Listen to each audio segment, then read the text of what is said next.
Narito na naman tayo para sa isang napaka-sweet at nakakakilig na love story nila Kalingap Edu at Ate Viancy. Mo ay aking makilala.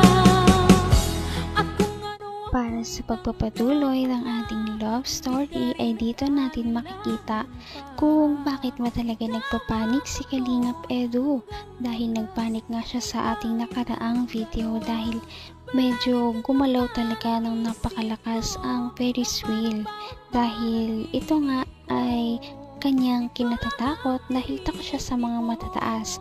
Kaya medyo nakakatawa ang kanilang mga reaksyon noong nagsimula na rin bumilis ang Ferris wheel sa video na ito.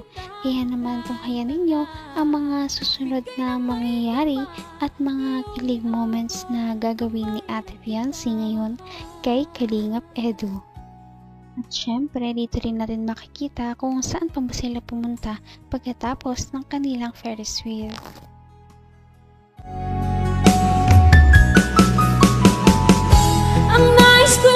Sa'yo makatapatin. Hindi kita mapunta dito. Huwag lang mabagsak ng todo ha. Gaya kanina. Saan magpapagsak ng kamay ko?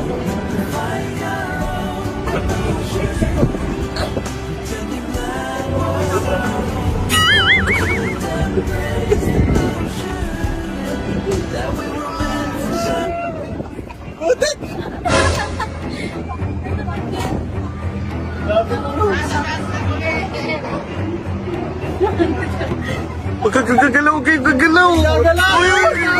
Uy, huwag kang gagalaw! Ay, huwag kang gagalaw, Toy! Gagalaw, wala tayo dito karang, baka tayo malaglag. Huwag kayong gagalaw kasi tingnan mo, itsura ko dito, mapira, kinakamaduan ako. Huwag kayong magalaw! Nakakatakot, marami! Takot ako sa atin!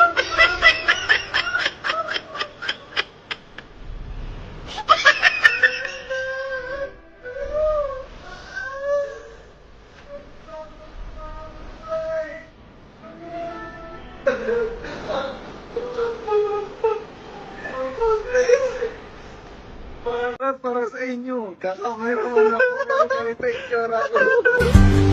At this moment, Kung ano ako'y tanggap mo na, hindi ka rin Ngayon natin makita na kahit gaano katikas si Kalingap Edu tignan ay may kinatatakot din pala siya. Takot pala siya sa mga matataas na lugar. Ngunit si Ate Viancy naman ay na-enjoy niya ang mga ganitong bagay at medyo nagugulat lamang siya. Dami ako sabihin sa mukha eh. Hindi pa bantay ang ating upo. Kumbirin. Pwede ba kumir gitna ka ng konti? Yan. Ha? Ano maganda dyan? Ang taas oh!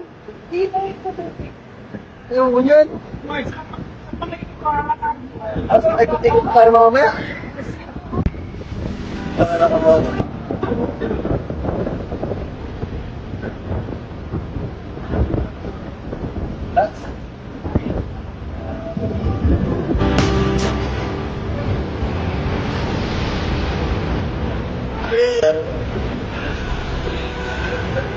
Uy!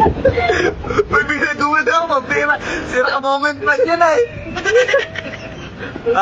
Bumaba na tayo. Maikot-ikot pa tayo dito mamaya, bro. Ano yun? Natunog ah? Wag. Ay, guys! Ay!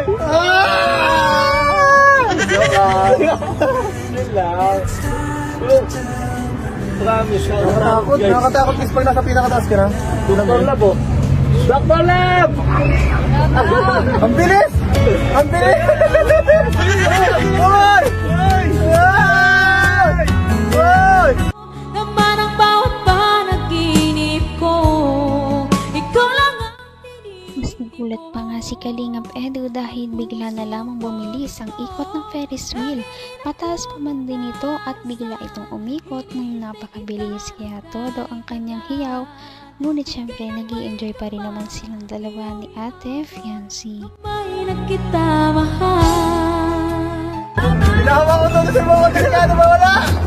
I was swimming downtown the city of gold, but I was drunk while across I found you sitting all alone. Gimik pa tataway mo, kuyo. Restless sun, Gano'n ka takto?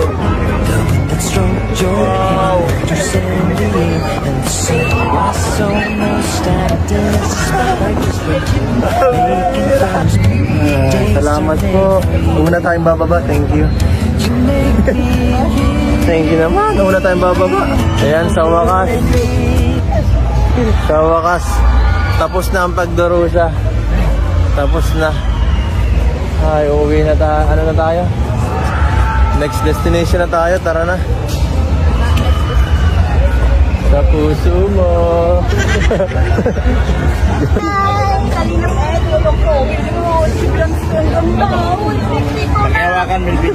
Dami, nakakilala mo sa kuya nga, ang dami mo.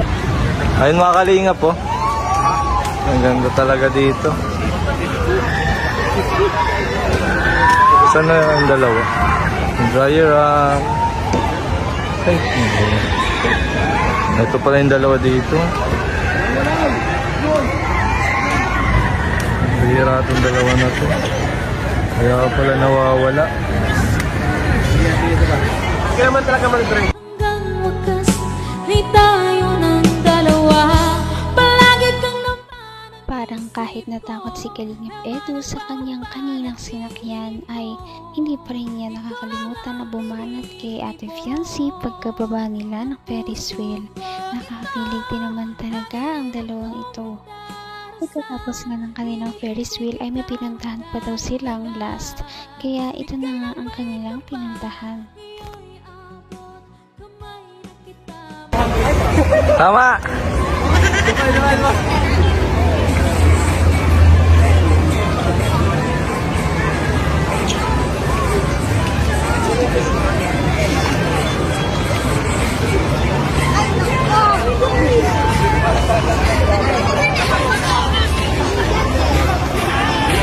fly away with me, and you will. Pabalik din ako sa aking lugar dati. Medyo distado na kasama pa noon eh. Sayang. Pero okay din naman. So, bibigyan lang kita ng story ko. Dito dati ako nag-aan. Tatrabaho. Dito. Ako dito. Ice cream shop ako dito eh. Nagdadala ko. Bilit mo kayo. Anak ko lang. Bilit mo kayo ng ice cream. Ay, kung ano. Sila ako. Bakit? Hindi ko mabili. Tapos, palagi ako nanonood dito ng mga mga taong naglalakad. Tapos, habang dito may mga banda. Tapos, may mga taong may mga taong sota. Oo. Alam mo na, medyo nakakas. Siyempre, Ayun nga, niyaya na naman ni Ate Fiancé si Kalingap Edu para silang dalawa ay mag-TikTok na naman. Napakahilig talaga ni Ate Fiancé sumayaw at napakagaling niya din, kaya makikita nyo ito sa kanyang official na TikTok page. At marami pa tayong susubaybayan sa ating mga susunod na video. Napaka-sweet talaga nila at napakabait ng tambalang ito, kaya maraming sumusuporta. Kaya naman, sana ipatuloy natin silang suportahan at mahalin si Fiancé, si Kalingap Edu at ang Kalingap team. Yun lamang at maraming salamat sa panonood. Abangan natin kung magkakatuluyan ba talaga si Kalingap Edu at Fiancé. Hanggang sa muli! Bye!